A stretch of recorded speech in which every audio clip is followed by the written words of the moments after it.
The Automation Paradox, Part 1, paragraphs 1 through 7. This is an argument by James Basin.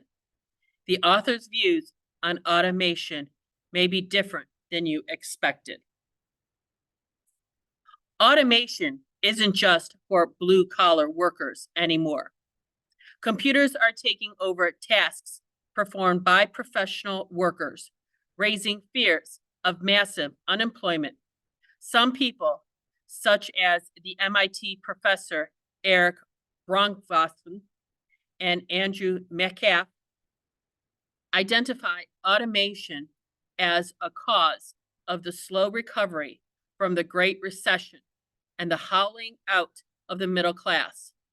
Others see white-collar automation as causing a level of persistent technological unemployment that demands policies that would redistribute wealth. Robot panic is in full swing. But these fears are misplaced. What's happening with automation is not so simple or obvious. It turns out that workers will have greater employment opportunities if their occupation undergoes some degree of computer automation. As long as they can learn to use the new tools, automation will be your friend. Take the legal industry, for example. Computers are taking over some of the work of lawyers and paralegals, and they're doing a better job of it. For over a decade, computers have been used to sort through corporate documents to find those that are relevant to lawsuits.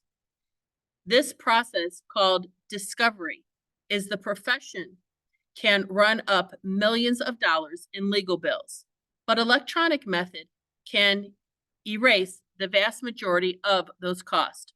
Moreover, the computers are often more accurate than humans.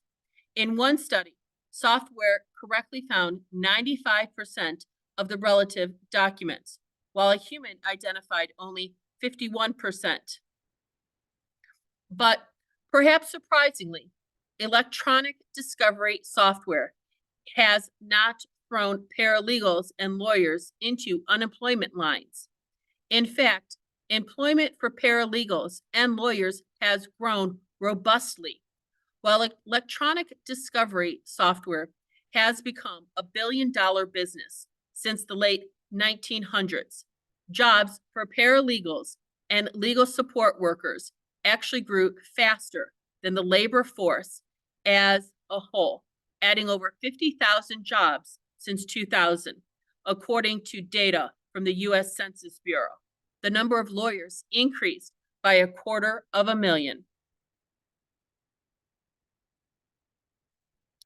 Something similar happened when ATMs automated the task of bank tellers and when barcode scanners automated the workers of cashiers. Rather than contributing to unemployment, the number of workers in these occupations grew. These are not special exceptions.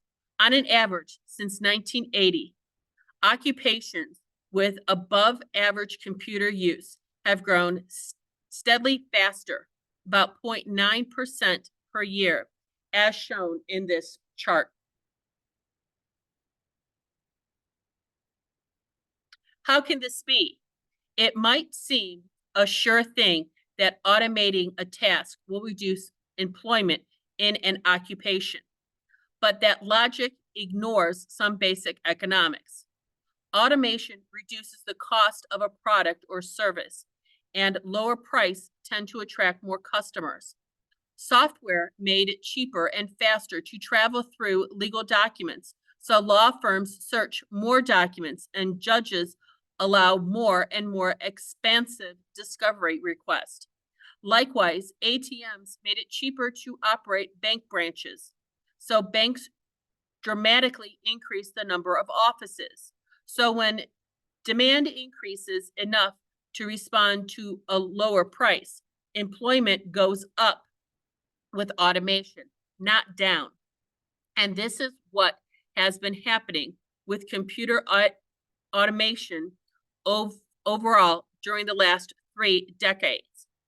It's also what happened during the Industrial Revolution when automation in textiles, steelmaking, and a whole range of other industries led to a major increase in manufacturing jobs.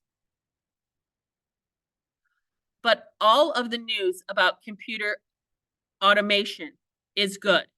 Some of the growth in computers using occupations has come at the expense of other occupations, as depicted in the chart below.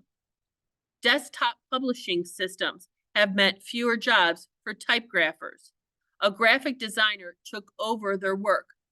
Computerized phone lines meant fewer jobs for telephone operators, but more jobs for receptionists.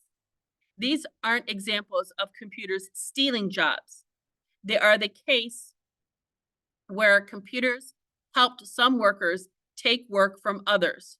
Workers with computer frequently substituted for workers with computers frequently substituted for workers in non-computerized jobs.